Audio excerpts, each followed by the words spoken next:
মানিকগঞ্জ ৩ আসনে মূল লড়াই হবে বিএনপি আর ১১ দলীয় জোটের খেলাফত মজলিসের প্রার্থীর মধ্যে।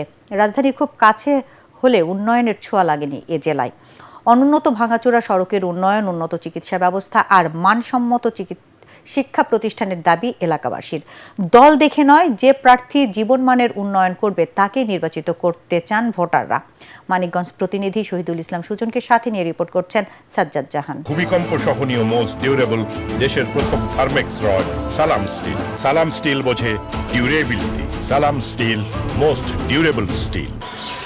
গ্রাম বাংলার স্নিগ্ধ পরিবেশের মতো মানিকগঞ্জ ৩ আসনের নির্বাচনী পরিবেশও শান্ত। ভোটের উত্তাপ আছে, তবে কর্মী সমর্থকদের মধ্যে বিরোধ নেই। ফলে শান্তিপূর্ণ পরিবেশে চলছে প্রচার প্রচারণা।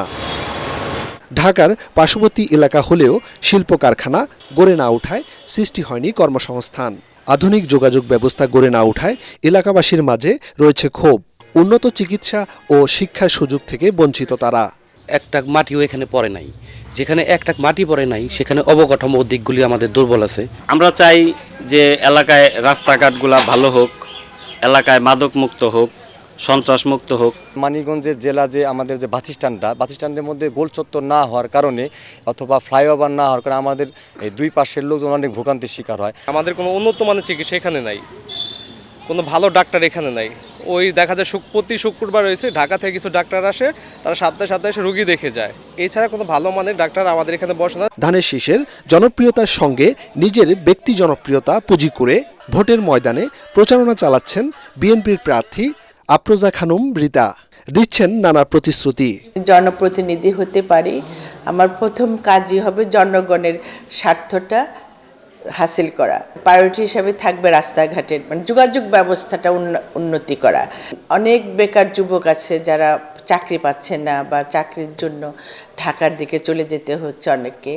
সেই ক্ষেত্রে মানিকগঞ্জে আমার ইচ্ছা আছে যে এখানে যেন কর্মসংস্থানটা বাড়ানো। অপরদিকে ভোটারদের দ্বারে দ্বারে গিয়ে সন্ত্রাসমুক্ত ইনসাফ প্রতিষ্ঠায় প্রতিশ্রুতি দিচ্ছেন ১১ দলীয় জোটের খেলাফত মজলিসের প্রার্থী সাইদ নূর। মানুষ চায় দুর্নীতিমুক্ত, চাঁদাবাজি মুক্ত একটা সুন্দর পরিবেশ, সুশাসন। আমরা যেহেতু ইনসাফ ভিত্তিক সমাজ গঠনের দৃঢ়প্রত্যয়ী, সেই জন্য মানুষ আমাদের প্রতি আগ্রহী। এছাড়া যাতে করে সমাজে সাম্প্রদায়িক সম্প্রীতি রক্ষা হয়, সংখ্যালঘুদের উপর কোনো রকম নির্যাতন না হয়। মানিকগঞ্জ সদর ও পাটুরিয়া জেলা নিয়ে গঠিত মানিকগঞ্জ ৩ আসনের ভোটার সংখ্যা ৪ লাখেরও বেশি। সাজ্জাদ জাহান, এটিএন বাংলা, মানিকগঞ্জ।